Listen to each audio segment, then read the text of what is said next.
Assalamualaikum warahmatullahi wabarakatuh. Jumpa lagi nih bersama saya Adi di channel Ngulik Sejarah. Pada video kali ini saya akan kembali lagi membacakan suatu kisah misteri yang kali ini masih tetap berjudul Rumah Dukun part yang kedua. Jadi merupakan part kelanjutan dari cerita yang sebelumnya ya teman-teman. Cerita pada kali ini masih tetap ditulis oleh Mas Ramdan Hadi. Nah, bagaimana kelanjutan ceritanya? Kalian pasti penasaran kan? Yuk langsung saja kita menuju ke kelanjutan ceritanya.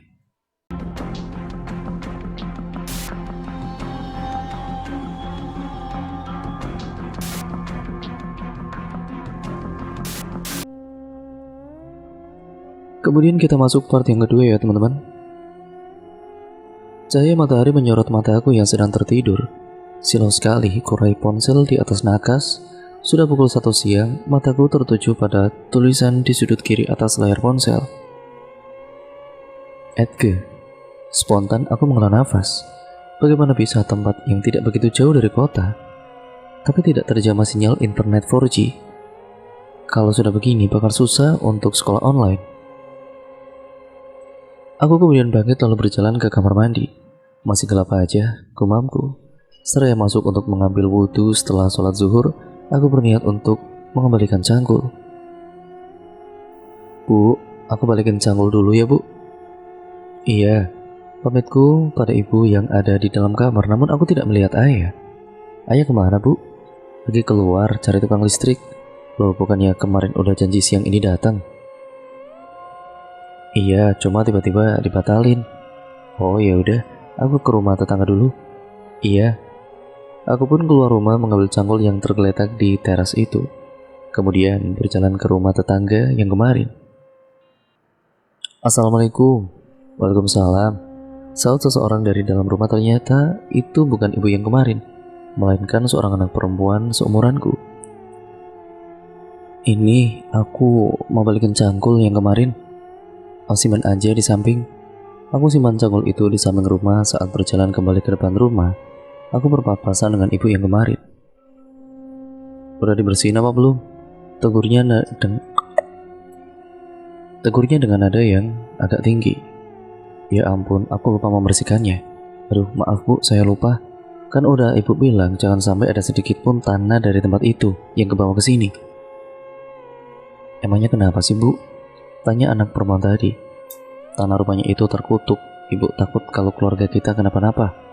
Loh, emang kamu tinggal di rumah dukun? Anak perempuan itu bertanya kepadaku. Iya, aku pindah kemarin. Oh pantas, mending kamu cuci dulu dia sampai bersih, pintanya. Padahal kemarin udah ibu kasih tahu.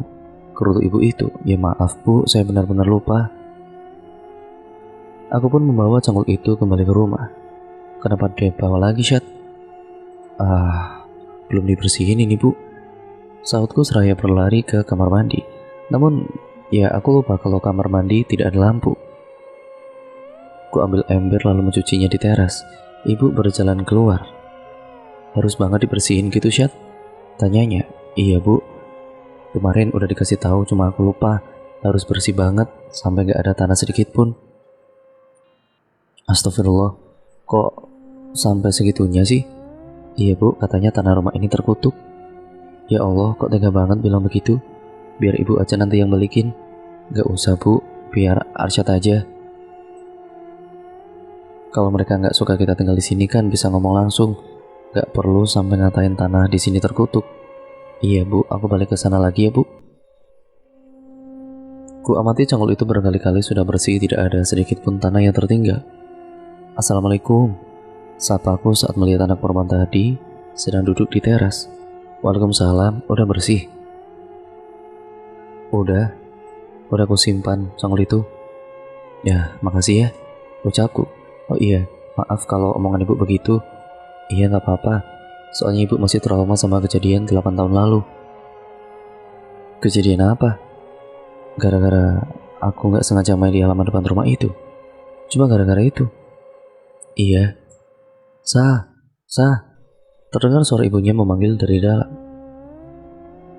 Nah, iya bu, sautnya seraya beranjak dari kursi. Oh iya, siapa nama kamu? Tanyanya. Arsyad. Namaku Risa. Lain kali aku ceritain kejadiannya. Oke, kalau gitu. Risa kemudian masuk ke dalam rumah. Kini aku sangat penasaran mendengar ceritanya, agar aku bisa tahu kan alasan ibunya menyebut tanah rumahku itu terkutuk. Bu, aku pinjam HP-nya dong, pintaku saat kembali ke rumah. Di kamar, ambil aja sana, saut ibu dari ruang tengah, dan ku ambil ponsel yang tergeletak di atas kasur, kemudian berlari ke kamarku. Syat, tadi tetangga itu bilang apa? Tanyanya membuatku menghentikan langkah. Gak bilang apa-apa bu, kan udah bersih cangkulnya. Oh iya, ibu jadi pengen lihat mukanya. Buat apaan emang bu? Pengen lihat aja muka tetangga jahat kayak gitu. Kalau ibu itu jahat gak mungkin mau minjemin kita cangkul bu. Tetap aja kan omongannya gak enak didengar. Aku ke atas dulu bu. Kalau udah dipakainya, balikin lagi ke kamar. Ah iya bu. Sesamanya di lantai 2, dan Mit, panggilku seraya membuka pintu kamar Hamid. Iya kak, sautnya yang sedang duduk santai di lantai sambil bermain mobil-mobilan. Mau nonton kartun gak? Mau kak. Hamid langsung berdiri dengan semangat. Ya udah yuk. Aku mengajaknya ke kamarku, meletakkan laptop di atas kasur, kemudian menggunakan ponsel ibu sebagai modem internet. Mau nonton kartun apa? Tanyaku sambil membuka YouTube. Terserah kak, sautnya. Aku buka video kartun kesukaannya, lalu kemudian kami pun menonton bersama. Saat sedang asik menonton, tiba-tiba listrik padam. Yah, mati lampu, Mit. Iya kak, aku turun ke bawah memastikan apakah benar-benar mati lampu. Ayah udah pulang, ucapku saat berpapasan dengan ayah yang akan masuk ke kamar mandi. Iya Syat, listriknya mati ya? Sengaja ayah matiin. Ya, buat pasang ini dulu. Ayah naik ke atas bak mandi. Loh, kok ayah yang kerjain sendiri? Tukang listriknya mana? Tanyaku. Gak ada Syat, balas ayah yang seraya memasang lampu. Coba kamu panjat saklarnya. Kemudian lampu tidak menyala. Kan listriknya mati, ucap ayah. Coba kamu nyalain dulu di depan. Aku berlari ke depan rumah, lalu kemudian menyalakan meteran. Namun lampu kamar mandi tetap saja mati. Kayaknya aliran listrik di kamar mandinya rusak, ucap ayah. Ya, gelap-gelapan lagi deh, sautku kecewa. Jujur aku masih trauma dengan kejadian kemarin malam. Ya mau gimana lagi, ayah udah cari tukang listrik ke sana kemari, tapi gak ada yang mau datang ke sini. Kok pada begitu ya? Ayah juga gak ngerti. Ada yang bilang takut kenapa-napa lah. Ada yang malas benerin listrik di rumah dukun lah. Tetangga sini juga pada takut sama rumah ini. Malahan sama sebutir tanah rumah ini pun aja takut. Ah, kamu itu jangan ngada-ngada. Beneran ya, ibu yang kemarin ngejamin aku cangkul. Gak mau ada sedikit pun tanah dari rumah ini. Katanya tanahnya terkutuk. Astagfirullah, makanya ibu pengen banget temu tuh orang. Kok bisa ya ngomong seperti itu? Saut ibu yang tiba-tiba muncul. Udah, jangan gitu. Kita ini baru pindah, jangan cari musuh. Biarin aja mereka mau ngomong apa, balas ayah. Tapi kan keterlaluan banget sampai bilang tanah terkutuk. Ya udah, yang sabar aja bu. Yang sekarang mending siapin makanan. Ibu kemudian berlalu ke dapur. Panggil Hamid Syat. Aku pun memanggil Hamid yang masih ada di dalam kamarku. Setelah itu kami pun turun bersama untuk makan siang. Malam sudah begitu larut, sementara aku masih duduk di depan laptop sambil mengerjakan tugas sekolah untuk besok. Ditemani suara rintik hujan dan petir yang bersaut-sautan, membuat lampu di kamar redup terang seperti itu. Jangan lampu mati dong, jangan mati lampu lah intinya. Pokoknya jangan mati lampu lah, doaku dalam hati. Angin dingin mulai terasa dari lubang-lubang ventilasi di atas kaca jendela. Dari sudut mata terlihat gorden yang bergerak-gerak tidak beraturan karena tertiup angin. Namun, aku tetap berusaha fokus menatap layar laptop. Saat sedang asik mengetik, tiba-tiba tercium bau melati yang menyengat. Spontan bulu kuduku langsung meremang. Perlahan aku menengok ke belakang. Tidak ada apa-apa dan pintu kamar terbuka. Dengan gerakan cepat aku menoleh ke belakang. Hamid, tanyaku saat melihat tidak ada siapa-siapa di luar. Jangan iseng deh, Mit. Namun Hamid tidak juga muncul, lantas siapa yang membuka pintu? Aku pun kembali merinding. Terpaksa bangkit dari kursi, lalu berjalan ke arah pintu untuk menutupnya. Bah, tiba-tiba Hamid muncul, mengagetkanku dan saat akan menutup pintu. Teriakku. Hamid, ucapku dengan kesal. Ia malah tertawa. Udah malam gini bukannya tidur, omelku. Dingin kak, Hamid pengen kencing. Kan tinggal kencing di bawah. Takut, kamar mandinya gelap, anterin. Iya benar juga sih, aku pun takut kalau pergi ke kamar mandi sendirian malam begini. Mana hujan pula. Ya udah, yuk. Aku mengambil ponsel lalu turun ke bawah. Mau kakak sorot pakai lampu nggak? Nggak usah kak. Sok berani kamu. Pintunya kan aku buka. Hamid tersenyum lalu berbelok ke kamar mandi. Ya udah kalau gitu kakak tunggu di sini, ucapku sembari duduk di anak tangga di samping kamar mandi. Lama sekali Hamid berada di dalam. Tidak terdengar pula suara percikan air. Udah belum? Belum kak. Lama amat sih. Kayunya ada di dalam bak. Ya ambil aja. Gak bisa. Aku lupa kalau bak kamar mandinya cukup tinggi, sehingga tangan Hamid tidak akan sampai. Terpaksa aku berdiri lalu mengambilnya di kamar mandi. Sini kakak ambilin, ucapku seraya masuk ke dalam kamar mandi dan menyalakan flashlight ponsel. Mid, panggilku seraya menyorotkan flashlight ke setiap sudut kamar mandi, namun tidak berhasil menemukannya. Jangan ngerjain kakak lagi, omelku. Aku ada di sini kak, ucap Hamid. Dari suaranya terdengar ada di dalam kamar mandi. Mana? Sini kak, coba lihat ke atas. Kusorotkan flashlight ke langit-langit dan astagfirullah, teriakku saat melihat Hamid merangkak di langit-langit dengan kepala terbalik. Dan brak, pintu kamar mandi tertutup dengan sendirinya. Ayah, ibu, teriakku sambil menggedor-gedor pintu. Mau kemana kak? Ucap sosok yang menyerupai Hamid. Aku merapal doa dalam hati. Berisik, suaranya berubah menjadi lebih berat dan menakutkan. Ku teruskan merapalkan doa sembari berusaha membuka pintu. Kemudian pintu terbuka, bergegas aku berlari keluar dan namun ada sebuah dorongan yang sangat kuat dari belakang hingga membuat kepalaku terbentur tembok di depan kamar mandi. Seketika itu pula semuanya menjadi gelap. Aku terbangun di sebuah hutan berkabut dengan suasana yang begitu sunyi tanpa suara. Terdengar suara langkah kaki yang bergesekan dengan dedaunan kering. Kuedarkan pandangan tapi yang kulihat hanya kabut yang tebal. Srek, srek. Suara langkah kaki itu pun berpindah-pindah. Sebentar di depan, sebentar di belakang. Sementara itu kabut semakin tebal hingga jarak pandanganku semakin pendek. Bahkan pohon-pohon yang tadi terlihat kini benar-benar seperti tenggelam dalam lautan kabut. Sini, ucap seseorang seraya menarik tanganku. Sontak aku memberontak. Namun cengkeraman tangan yang begitu kuat, sangat kuat meski aku menjatuhkan diri ke tanah. Ya, ia tetap bisa menyeret tubuhku. Lepas, lepas, teriakku. Kamu bisa diam tidak? Sentak suara itu, yang ternyata suara seorang perempuan.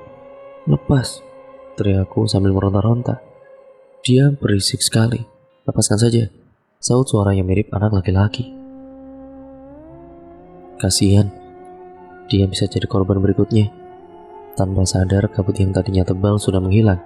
Kini di hadapanku ada seorang anak laki-laki dan perempuan. Syad, Arsyad. Tiba-tiba terdengar suara menggema, suaranya mirip sekali dengan ayah. Bisakah kamu menolong kami? Tanya anak perempuan itu. Tidak, aku menolaknya. Syad, bangun. Suara menggema itu terdengar semakin kencang. Aku mohon tolong kami. Tidak, tolong antarkan kami. Belum sempat ia menyelesaikan ucapannya, tubuhku sudah tersedot dalam lubang hitam besar yang tiba-tiba muncul. Aku membuka mata. Alhamdulillah, ucap ayah yang duduk di samping kasur. Seketika itu kepalaku terasa pusing dan sakit sekali. Keluhku seraya memegang kening. Jangan dipegang dulu, perintah ibu. Benjol ya bu? Tanyaku. Iya benjol kayak bakso, saut Hamid sambil tertawa. malah ketawa. Ini semua gara-gara kamu, balasku. Ayah dan ibu melirik ke arah Hamid. Bukan aku, ayah, elak Hamid. Kenapa kakak Arsyad menuduh Hamid? Tanya ayah. Ya aku nggak tahu ya. Kini ayah menatapku dengan heran. Coba ceritain kejadian semalam gimana? Perintahnya. Aku pun menceritakan setiap detail kejadian. Itu nggak mungkin Hamid, nggak mungkin Syad, asli. Mana bisa dia nempel di langit-langit? Iya ayah, maafin kakak Mid. Entah kenapa aku bisa sejahat itu menuduh Hamid. Padahal sudah pasti itu bukan ulahnya. Ya udah, sekarang mending sarapan dulu terus istirahat, ucap ibu. Sekarang emangnya jam berapa? Hampir jam 8. Aku ada sekolah online. Tadi ibu udah nelpon sekolah. Kalau kamu lagi sakit, pokoknya sekarang kamu makan dulu, habis itu tidur. Ayah, ibu, dan juga Hamid pergi keluar kamar. Ku ambil piring berisi makanan di atas nakas, sarapan, dan setelah itu kembali berbaring di atas kasur. Untuk tidur tentunya. Aku terbangun dengan kepala yang masih sedikit pusing. Lalu bangkit dan juga melihat ke arah cermin. Benjolan cukup besar juga. Ku ambil ponsel di atas meja belajar dan melihat beberapa pesan yang masuk, tapi tidak membalasnya. Kemudian berjalan ke kamar Hamid, namun dia tidak ada di dalam kamarnya. Udah bangun? Ucap ibu saat ku baru saja keluar dari kamar Hamid. Ya iya bu, saat ku seraya menutup pintu dan kepalanya masih pusing nggak? Enggak bu, ini ibu bawain makanan. Ibu menaruh makanan di meja kecil di depan kamar Hamid. Ya udah kalau gitu makan dulu. Lalu ia kembali turun ke bawah. Aku duduk di sofa kemudian menatap makanan di atas meja sembari memikirkan ada apa dengan rumah ini sebenarnya. Kenapa selalu aku yang mendapatkan teror menakutkan, bahkan sampai melukai tubuh? Setelah makan, aku pun turun ke bawah. Tidak terlihat siapapun di ruang tengah ataupun dapur. Ku taruh piring kotor di dapur, kemudian berjalan ke kamar ayah. Ada apa, Syed? Tanya ibu saat ku membuka pintu. Hamid sama ayah kemana, bu? Lagi keluar sebentar. Oh, aku juga mau keluar sebentar ya, bu. Mau kemana? Kamu kan masih sakit. Ke rumah teman. Emang ada teman kamu yang tinggal di dekat sini? Ada, bu. Aku terpaksa berbohong, padahal hanya ingin mengunjungi Risa. Siapa tahu ia ada di rumahnya. Aku sangat ingin sekali mendengar ceritanya. Ya udah jangan lama-lama. Iya bu. Aku pun kemudian pergi ke rumah Risa. Entah sebuah kebetulan ia sedang ada di depan rumahnya. Risa panggilku seraya menghampirinya. Syat, balasnya, dan itu kepalanya kenapa? Kejedot tembok. Pasti ulah setan di sana ya. Tebaknya aku mengangguk. Boleh ceritain gak kenapa rumah itu disebut rumah dukun terus tanahnya terkutuk? Risa celingak-celinguk. Kalau mau dengar ceritanya jangan di sini. Ya di mana? Di lapangan dekat sini aja. Kami pun pergi ke lapangan itu kemudian duduk di sebuah bongkahan kayu sambil menonton anak-anak yang sedang bermain sepak bola. Aku cuma tahu sedikit sih Syat, ucap Risa. Gak apa-apa.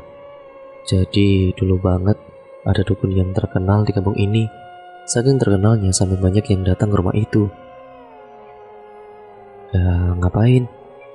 Ya buat praktek ilmu hitam lah. Namanya juga dukun, kayak santet guna-guna pesugihan dan lain-lain gitu. Oh, terus gimana? Kalau dengar dari cerita ibu sih, dulu udah sempat mau diusir, tapi tiba-tiba RT RW dan banyak warga di sini pada sakit. Gara-gara dukun itu? Iya pastinya. Sempat juga manggil kiai tapi gagal. Kiainya malah meninggal duluan di jalan. Innalillahi, sampai segitunya. Oh, makanya semenjak itu warga sini udah gak pernah mau musik-musik dukun itu. Ya terus? Nah, tiba-tiba rumah itu jadi sepi banget. Gak ada orang lagi yang mau datang. Warga sini juga gak pernah lagi lihat itu dukun keluar rumah. Setelah beberapa bulan, warga mulai curiga kalau terjadi sesuatu sama si dukun. Nah, bener aja kan? Pas warga ngecek ke dalam rumahnya, bau banget. Ternyata berasal dari mayat dukun itu yang udah busuk. Sisa kulit dan tulangnya aja. Kok serem ya? Terus mayatnya diapain? Ya dikubur lah Syat. Emang diapain lagi? Oh kirain dibakar kayak di film-film. Enggak, mayatnya dikubur di belakang rumah itu. Oh jadi itu kuburan si dukun itu, ucapku. Udah pernah lihat? Kemarin pas ngejar anak-anak di belakang rumah, gak sengaja lihat makam itu. Anak-anak. Perasaan warga di sini gak ada yang berani main ke rumah itu, apalagi bagian belakang rumahnya. Beneran, kemarin lihat anak laki-laki ke kebun belakang rumah. Mungkin anak yang tinggal dekat sana kali. Gak mungkin Chat. Rumah yang paling dekat sama rumah kamu tuh rumah aku doang. Kalau belakang rumah kamu kan kayak hutan gitu.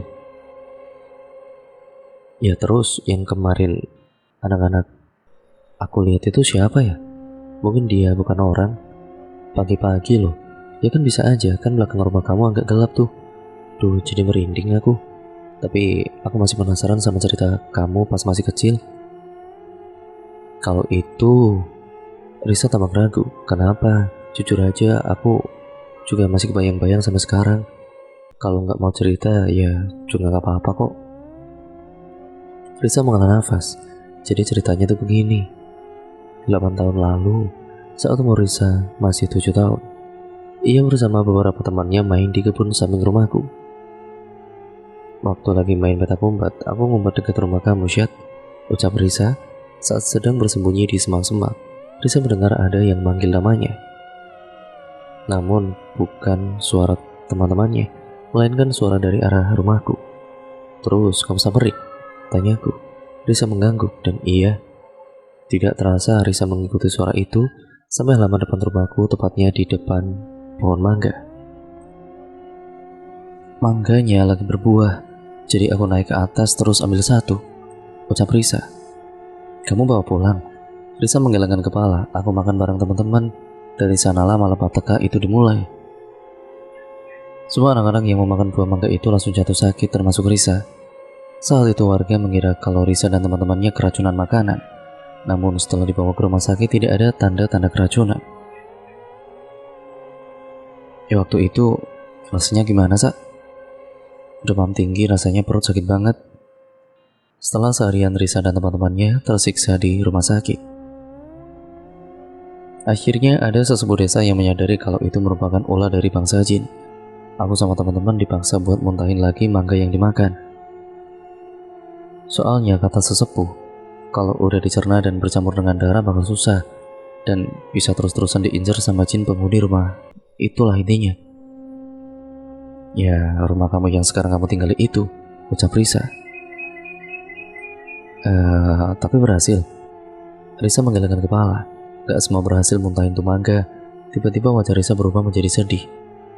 Rina belum sempat muntahin tapi dia keburu meninggal. Abis itu aku jadi ngerasa bersalah banget. Ya itu bukan salah kamu, Sa. Kan kamu juga gak tahu. Namun teror belum selesai sampai di sini. Setelah pemakaman Rina, Risa kembali jatuh sakit. Awalnya demam tinggi terus dengar banyak suara gitu. Abis itu udah berasa kayak mimpi, ucap Risa. Berasa kayak mimpi gimana? Aku kayak kejebak di rumah kamu, gak bisa keluar. Terus di sekeliling rumah kamu tuh banyak makhluk tinggi besar banget. Jelas Risa. Terus gimana kamu bisa keluar?